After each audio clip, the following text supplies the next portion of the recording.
Wahai manusia, takutlah kamu kepada Tuhan. Kenapa? Inna zalzalatas sa'ati syai'un azim. Sesungguhnya guncangan hari kiamat itu sesuatu yang sangat besar. Yauma yafirrul mar'u min akhihi. Seseorang itu lari dari saudaranya. Wa ummihi wa abi, lari dari ibunya, lari dari ayahnya. Wa sahibatihi wa bani, lari dari kawannya, lari dari anak. Likulli imri'in minhum yauma idzin sya'nu yughni, semuanya sibuk menyelamatkan diri.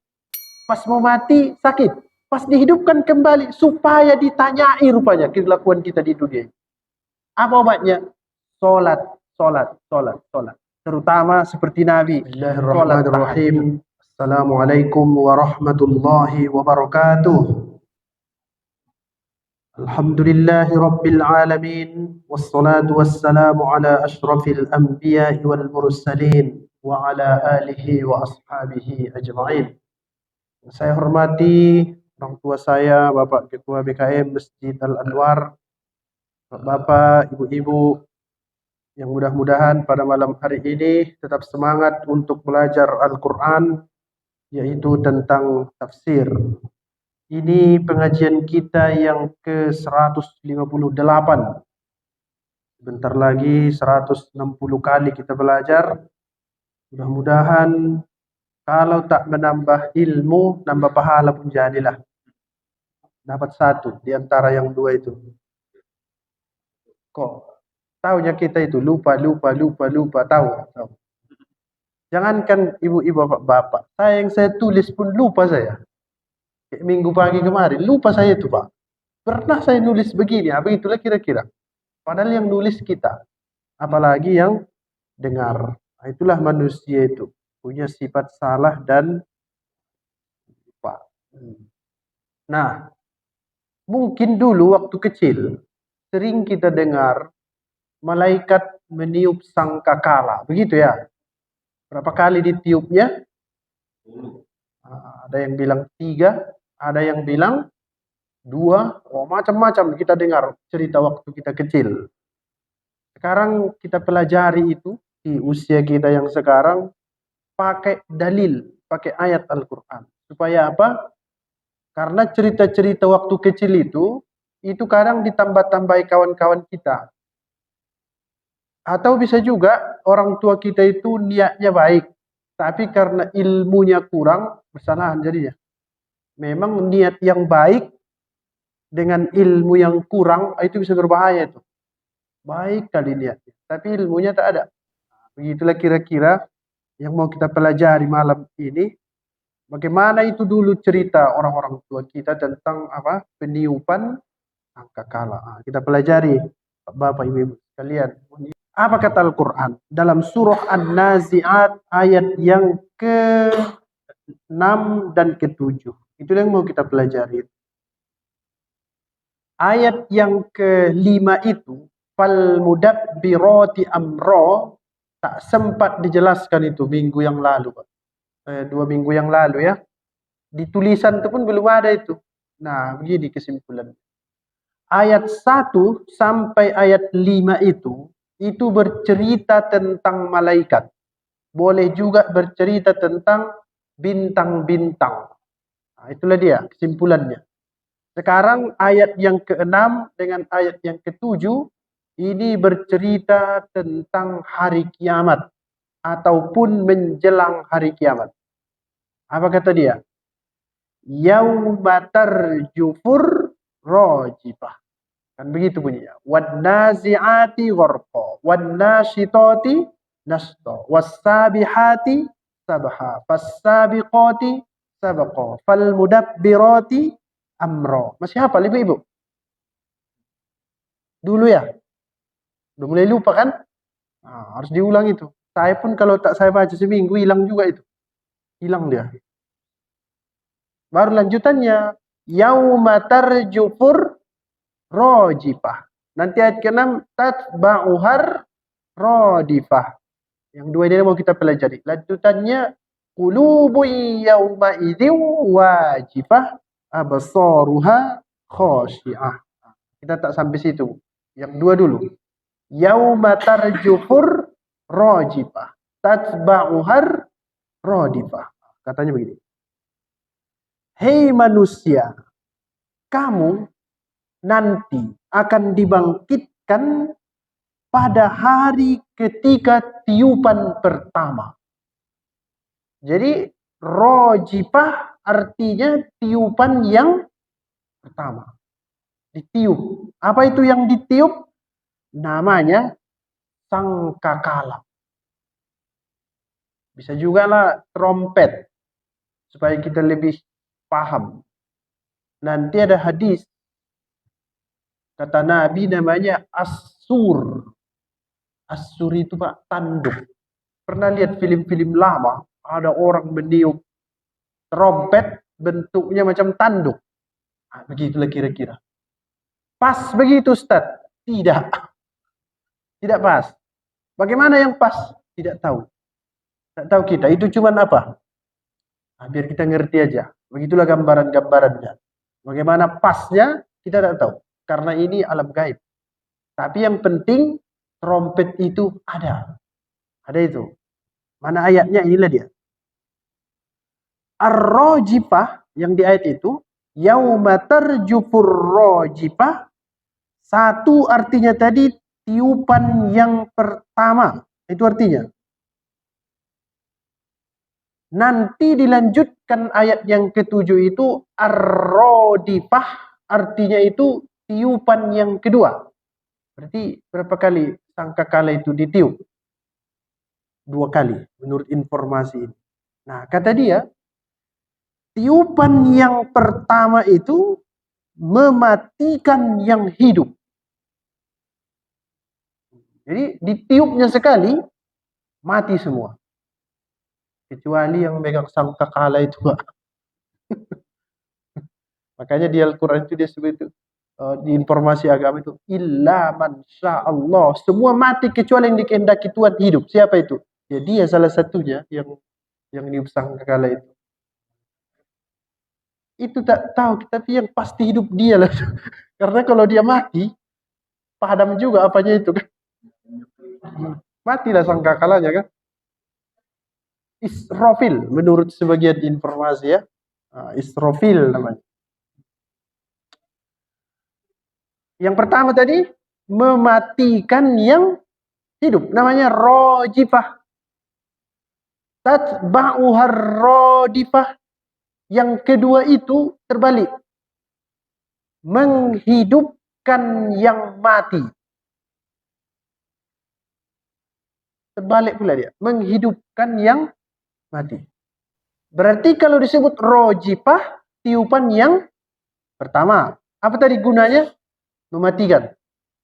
Kalau disebut radifah, tiupan yang kedua, artinya apa tadi? Menghidupkan. Menghidupkan yang mati. Mana dalilnya? Inilah dia. Yang kita dengar-dengar dulu dari orang-orang tua kita. Surah Az-Zumar. Ayat 39 itu. Dia sebut begini. Wa nufikha fis-sur. Sur tadi ya Pak. Ada saya sebut tadi. Sur kan? Wa nufikha fis-sur. Fasa'iqa man fis samawati wa man fil ardi. Illa man sya'allah. Sangkakala pun ditiup. Satu ya Pak, pertama, sehingga matilah semua. Yang tadi pertanyaannya Pak, matilah semua makhluk. Begitu kan? Sangkakala pun ditiup, sehingga matilah semua makhluk yang ada di langit dan di bumi. Siapa kira-kira yang di langit? Malaikat-malaikat lah Pak ya. Dan segala macam banyak makhluk di sana Pak. Tak tahu kita. Yang nampak ini kan si kita aja nih. Yang kita ini kan. Oh macam-macam di sana. Mati semuanya. Bayangkan betapa besarnya itu sangkakala yang ditiup oleh malaikat itu. Semua mati. Cacing mati. Mati. Kemudian apa lagi? Semut yang sarangnya jauh di perut bumi. Mati. Sampai tak nampak lagi saking jauhnya. Mati semua. Fasa'iqa man fis samawati wa man fil ardi, yang di langit juga tak tahu kita namanya, macam-macam yang diperiksa oleh para ilmuwan. Di dunia ini ada namanya Palung Mariana. Jadi palung itu kedalaman yang ada di tengah lautan, yang paling dalam namanya itu Palung Mariana. Di dunia ini banyak makhluk di situ yang berusaha diteliti, manusia belum tahu, mati semuanya. Kalau sudah ditiup apa? Sangkakala. Mati semua yang ada di sana. Kecuali mereka yang dikehendaki Allah, dia tetap hidup. Itu maksud saya itu tadi. Siapalah itu? Tidak tahu juga. Tapi yang pasti, menurut saya ini, malaikat itulah yang meniup sangkakala itu. Hidup dia. Satu lagi, siapa yang pasti? Allah Subhanahu wa ta'ala. Hidup. Karena dia Al-Hayyu Al-Qayyum. Ditiup, mati. Kemudian kata Al-Quran, "Tsumma nufikha fihi ukhra fa idzahum qiyamun yanzurun." Kemudian ditiup sekali lagi sangkakala itu, mereka bangun, hidup lagi. Hidup lagi sekali lagi. Bangun dari kuburnya dan menunggu keputusan dari Allah Subhanahu wa ta'ala. Berbaris lah ini. Oh, pengadilan lah ini kan. Sekali lagi ada dua. Satu tadi rojifah, ditiup mati. Kemudian rodifah ayat ke-6 ditiup hidup lagi. Jadi cerita guru kita itu dulu di kampung-kampung itu bukan hoax, betul itu. Cuman karena kita masih kecil tak ditunjukkannya ayatnya. Nah, ayatnya apa tadi? Quran surah Az-Zumar surah ke-39 ayat ke-68. Wa nufikha fis-sur sampai selanjutnya fa idzahum qiyamun yanzurun. Ingat-ingatlah ini Bapak Ibu sekalian, ajarkan ke anak-anak kita. Kalau perlu hafal ayat. Nah, saya mau lebih dalam tentang cerita yang apa itu? Cerita yang dua ini karena ini penting. Apa gunanya? Siap-siap menghadapi ini. Siap-siap. Itu yang perlu ya, Pak. Jangan nanti ditanya kapan itu Ustaz. Enggak usah dulu. Yang penting apa? Siap-siap. Siap-siap aja. Karena ini pasti datang. Tidak mungkin Al-Quran bohong. Kalau kita yakini dia bohong, cedera iman kita. Kafir kita dibuatnya. Tapi bagaimana bentuk trompetnya tak wajib ditentukan. Aku mau keluar merah jambu lah. Ada yang bilang, hitam aja lah. Itu tak mengganggu keimanan. Tapi kalau dibilangnya tak ada itu trompet itu. Itu masalah itu Pak. Karena Al-Quran bilang, وَنُفِخَ فِي-السُّورِ. Sur itu artinya itu tadi. Sangkakala itu. Nah, ada informasi dari Nabi Muhammad SAW menyangkut dua kali peniupan itu. Satu, jarak antara tiupan yang pertama dengan tiupan yang kedua itu 40 tahun. Sebentar ini. Nah, ini lagi masalah nanti kan Pak. Minggu pagi Pak Wadi nanya ke saya kan tentang waktu kan. Sudah dijelaskan. Sebenarnya mau saya kasih contoh itu satu lagi. Kurang itu yang saya sebut itu.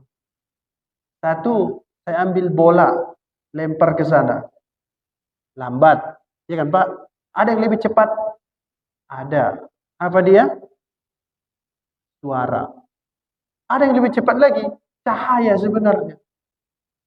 Nah, Tuhan tuh di atas itu semua lagi. Kalau dia mau. Tapi kalau dia tak mau, bisa dibuatnya juga macam begini. Berapa lama? 40 tahun. Tahunnya itu menghitungnya setiap matahari tenggelam sekali 24 jam. Tak tahu juga. Tak ngerti kita.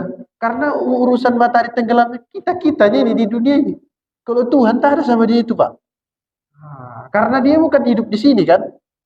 Nah, nampak dari sana ditutup. Kalau di sini terbuka balik. Itu kita itu manusia.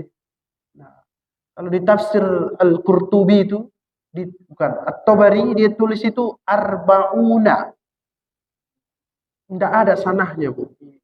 Terpotong nampaknya. Saya tak tahu. Tapi kalau di tafsir Al-Qurtubi itu ada sanahnya. Arba'una sanah. Makanya sengaja saya cari referensi lain. Karena Tabari tafsir tua kan. Ya, jadi kurang lengkap. Tapi memang di Al-Qurtubi arba'una sanah. Sanah itu artinya tahun.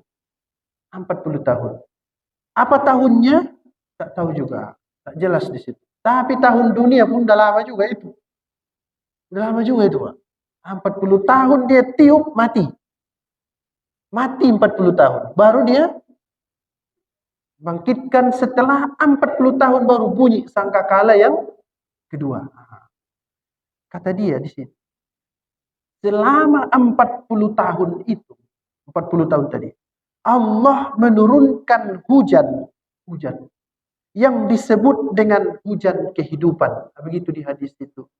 Ini pun saya nggak ngerti nih. Di mana ini terjadinya? Hujannya ini kan tadi sudah mati semua ini kan Pak. Apakah yang itu awannya? Tak tahu juga. Namanya hujan kehidupan. Dengan hujan kehidupan itu, bumi menjadi subur dan kegirangan. Senang dunia ini. Subur dia. Oh lama hujan pula Pak. Lama 40 tahun. Kan kalau Medan satu hari pun udah payah lewat di simpang itu udah. Banjir semuanya di mana-mana. Ini bukan banjir yang datang. Tapi apa tadi? Subur. Dan dunia itu, alam ini, dunia ini jadi tenang dia. Oh, hujan apalah itu? Wallahu a'lam. Tak tahu. Kalau di Medan ini 40 tahun hujan, oh ini bahaya nih depan ini Pak. Kapan itu? Saya pulang ceramah, tak bisa lewat situ. Ini banjir ini, depan sini. Terus 4 jam. Apalagi 40 tahun. Tapi ini tidak banjir. Bumi jadi apa? Tenang. Subur dia. Apa yang terjadi? Lalu jasad manusia yang tadi itu tumbuh bagaikan tumbuhan sayuran. Apa itu kalau? Mekar namanya. Begitulah. Datang dari dunia itu. Dari tanah itu tadi. Hidup dia balik. Nah, itulah sebabnya. Lalu ditiuplah sangkakala yang kedua. Maka serta-merta manusia berdiri untuk menunggu pengadilan dan keputusan dari Allah Subhanahu wa taala. Lama lagi perjalanan kita ini. Lama lagi 40 tahun. Ini Pak, jangan diceritakan ke anak-anak TikToker ini, tidak percaya dia ini. Betul itu katanya. Dia percaya cuma 30 detik sekarang. Di TikTok itu. Berapa menit sekarang? TikTok. Ada 1 menit. 3. Itulah yang yakin dia.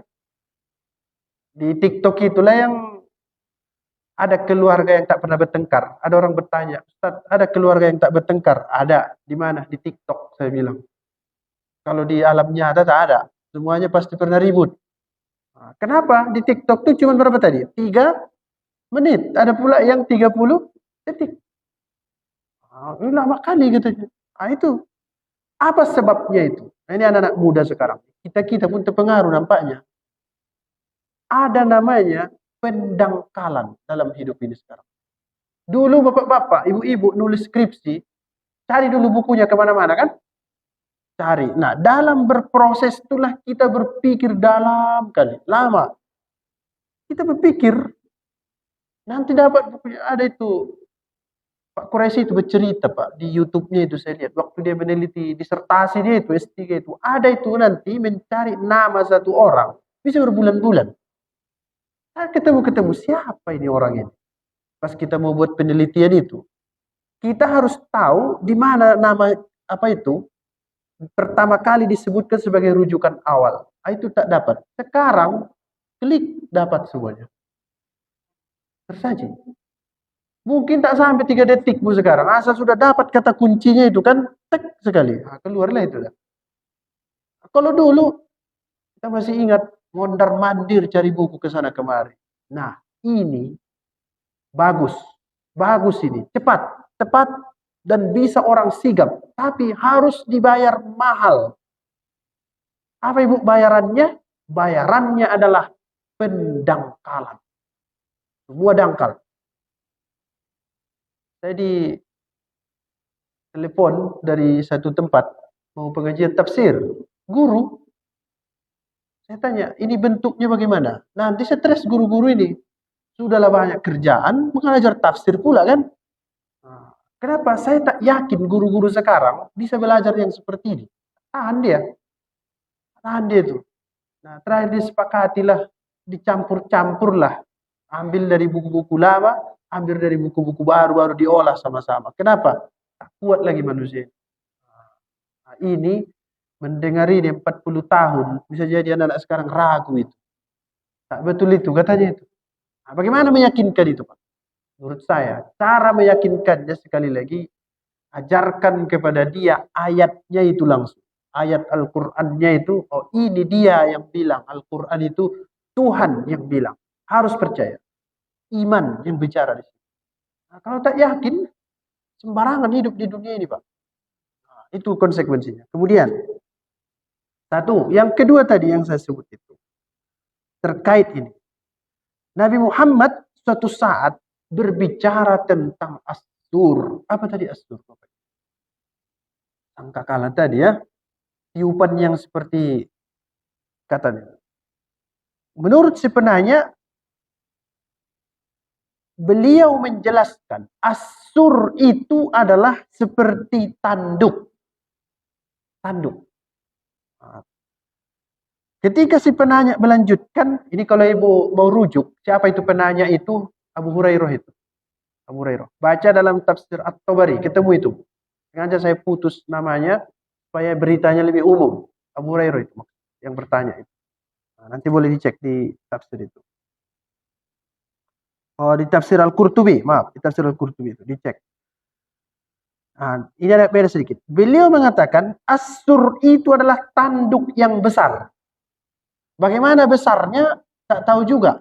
Tapi bayangkanlah itu, kalau itu ditiup, mati semua tadi, yang di langit dan yang di bumi. Bagaimana besarnya itu? Wallahu a'lam. Besar kali itu. Karena langit ini maksudnya bukan galaksi kita ini saja. Bumi juga macam-macam kan yang ada di sini. Nah, kata dia, nah ini menurut hadis yang ini yang ditulis Imam Qurtubi ini, ada tiupan 3, yang tadi 2 ya Pak. 3 ya. Nah, sini 3 dia, tak apa-apa. Katanya, tiupan yang pertama kejutan. Jadi pas ditiup terkejut semua. Terkejut dia. Tapi belum mati. Terkejut aja. Itu sebabnya ayat tadi bilang yang mematikan itu yang mana? Pertama di Persia itu tapi kedua di sini nih. Namanya itu apa tadi? Rojipah. Berarti yang pertama terkejut. Kemudian ditiup sekali lagi mati. Mati karena terkejut. Mendengar itu. Memang bisa terkejut kita dengar apa? Karena rambulan aja pun kadang ada orang yang jantungan. Ada orang juga saya kenal, jangankan apa Pak, getar handphone tak bisa lagi didengar.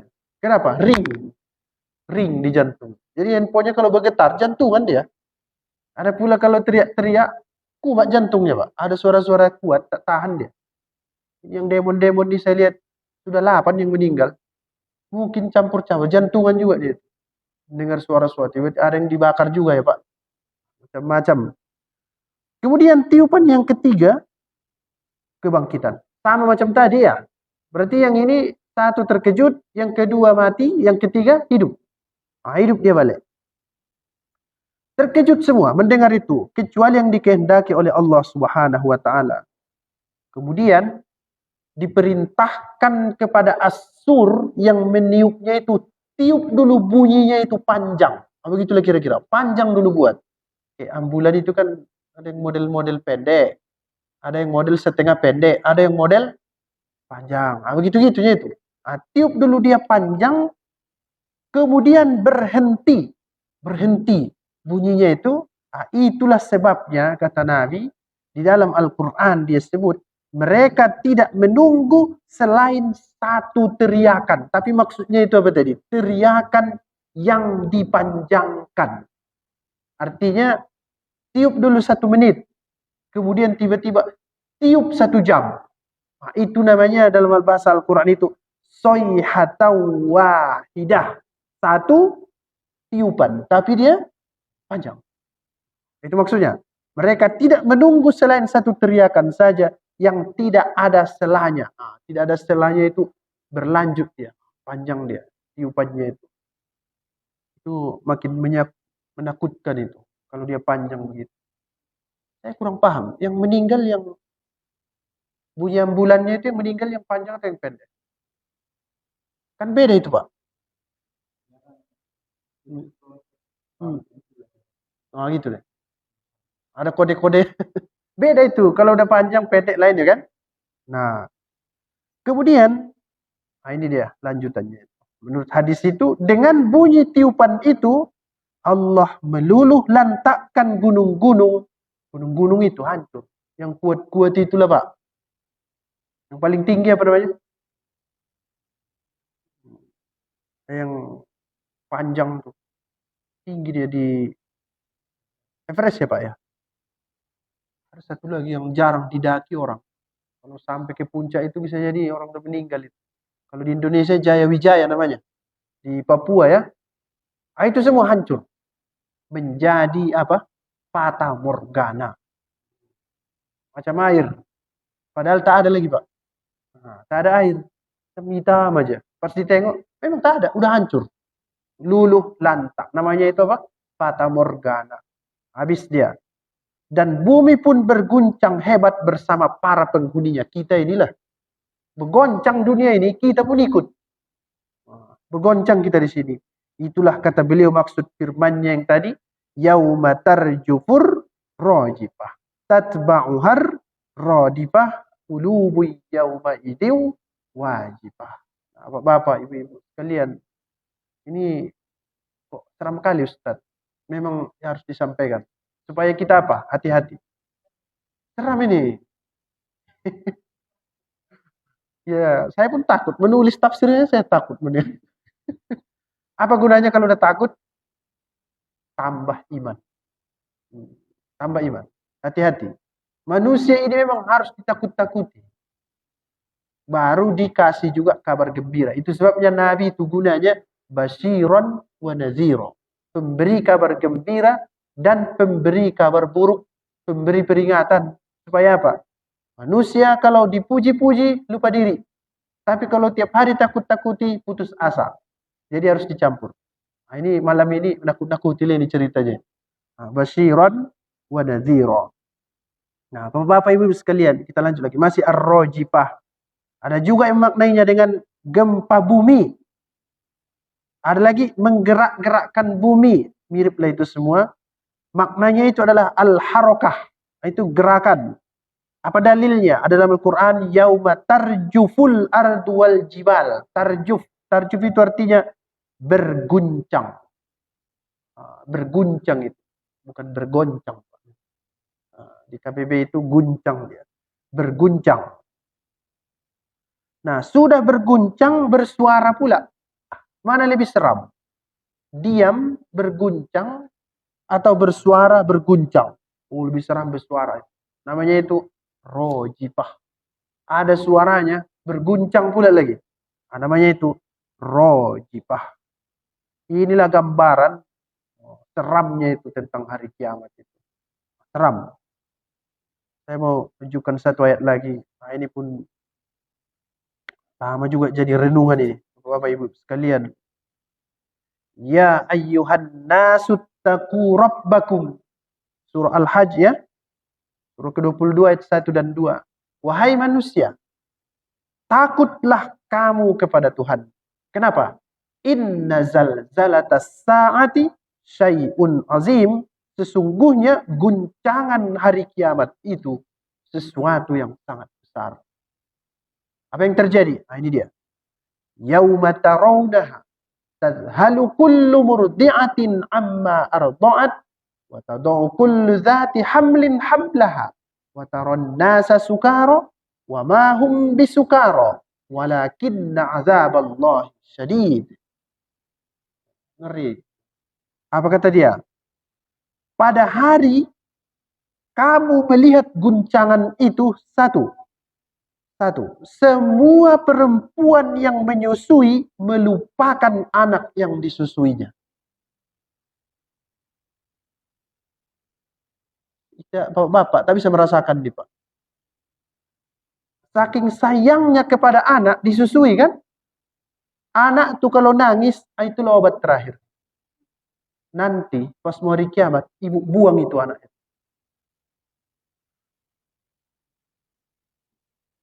Dibuang. Lupa Karena dia lupa, lagi disusuinya, lupa dia Pak. Dia mau lari karena ada guncangan itu, dibuangnya anaknya. Surah Al-Hajj ayat 2. Lupa dia. Dalam Al-Quran ayat lain seperti itu. Yauma yafirrul mar'u min akhi. Seseorang itu lari dari saudaranya. Wa ummihi wa abi. Lari dari ibunya, lari dari ayahnya. Wa sahibatihi wa bani. Lari dari kawannya, lari dari anak. Likullim ri'im minhum yauma idzin sya'nu yughni. Semuanya sibuk menyelamatkan diri. Sininya kita berkawan-kawan ini. Arisan-arisan. Kumpul-kumpul. Alhamdulillah. Masih bisa kan? Masih bisa. Alhamdulillah. Hari Minggu ada undangan. Berangkat. Kalau ini sudah tiba. Ibu yang menyusui. Yang dia paling sayang sama anaknya. Itu dibuangnya itu. Lupa dia. Yauma tarawnaha tadhalu kullu murdi'atin amma arda'at. Buangnya anak. Manusia. Apalagi kambing. Habislah itu dah semua. Habis. Lupa dia. Satu. Yang kedua. Ini lagi. Setiap perempuan yang hamil akan keguguran kandungannya. Wa tad'u kullu dzati hamlin hamlaha. Lepas kandungannya itu, Pak. Terpaksa dia letak. Terpaksa dia jatuh. Kenapa? Terguncang. Terguncang dunia. Itu orang sering keguguran ibu-ibu. Karena naik mobil pergi ke jalan jelek. Ya. Kenapa ibu itu keguguran? Kemarin dia pulang kampung, perjalanan 3 hari 3 malam, lewat jalan-jalan jelek. Itu kan? Itu yang buat dia keguguran tuh. Itu jalan yang jelek. Ini Pak, dunianya ini habis terguncang. Cocoklah itu kan? Masuk akal itu. Nah, atau da'u kullu dzati hamlin hamlaha. Semua perempuan yang mengandung itu keguguran kandungannya. Udah cukup. Makin seram pula saya lihat. Itu ayat loh, bukan tafsir itu. Itu ayat Al-Qur'an. Ayat itu. Tak pernah baca ini, Bu, selama ini. Ayat ini, ketemu, Pak? Enggak baca artinya. Juz 17 itu, juz 17. Surah Al-Hajj itu juz 17 sama surah Al-Anbiya. Nah, ini di awal-awal nih. Apa tadi yang pertama? Perempuan yang menyusui dibuangnya anaknya. Yang kedua, perempuan yang hamil gugur kandungan, jatuh. Itu dia. Tak selamat. Mau kemana lari? Kalau mobil guncang, turun awak selesai kan? Ini dunia diguncang, mau kemana lagi lari? Nah, mau kemana lagi lari? Selesai, belum? Wataron nasa sukaro, yang Bapak sebut tadi. Wa mahum bisukaro. Kamu melihat manusia itu mabuk. Mabuk. Yang buat mobil, yang buat kita mabuk dulu itu guncang. Ya, goncang. Wataron nasa sukaro. Kamu lihat manusia itu mabuk. Wa mahum bisukaro. Padahal sebenarnya mereka tidak mabuk. Tak mabuknya. Tak ada diminumnya entah apa-apa. Cuman goncang semua dunia. Mabuk dia. Tak bisa tidur lah. Tempat tidur pun tak ada. Sebabnya adalah walakinna azaballahi syadid. Karena azab Tuhan itu sangat keras ketika itu. Walakinna azaballahi syadid. Sekali lagi. Ya ayyuhan nasu taqu rabbakum, wahai manusia, takut kamu kepada Tuhanmu. Inna zalzalatas sa'ati syai'un azim. Karena goncangan itu, goncangan hari kiamat itu sesuatu yang sangat besar. Kamu akan lihat 3 hal nanti. Yang pertama, buah hati manusia yang sangat dicintainya, yang rela dia menderita demi itu karena dia manusia normal. Ketika dia susui, dia akan buang itu nanti anak. Kemudian yang kedua, ada orang yang membayar ratusan juta tidak punya keturunan, kemudian hamil, itu pun jatuh ketika nanti datang hari kiamat. Dan yang terakhir, manusia ini mabuk semuanya, padahal mereka tidak mabuk. Walakinna azaballahi syadid. Karena azab Tuhan itu sangat keras.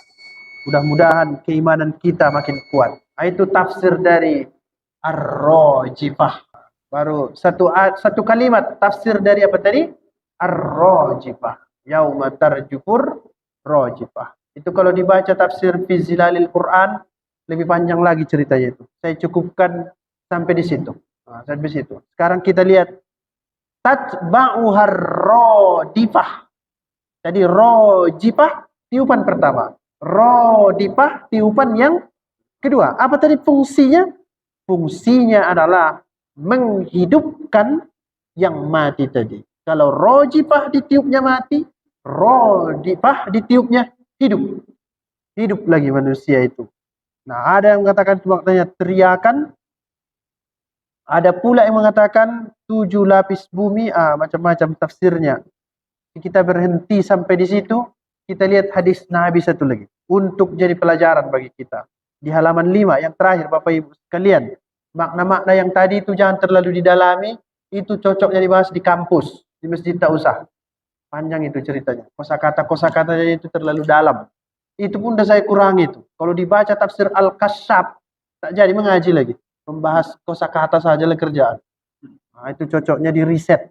Kalau di ceramah tak sesuai. Nabi Muhammad SAW, lihat amalannya Bapak Ibu. Apabila telah lewat sepertiga malam, mudah-mudahan bisa diamalkan mulai malam.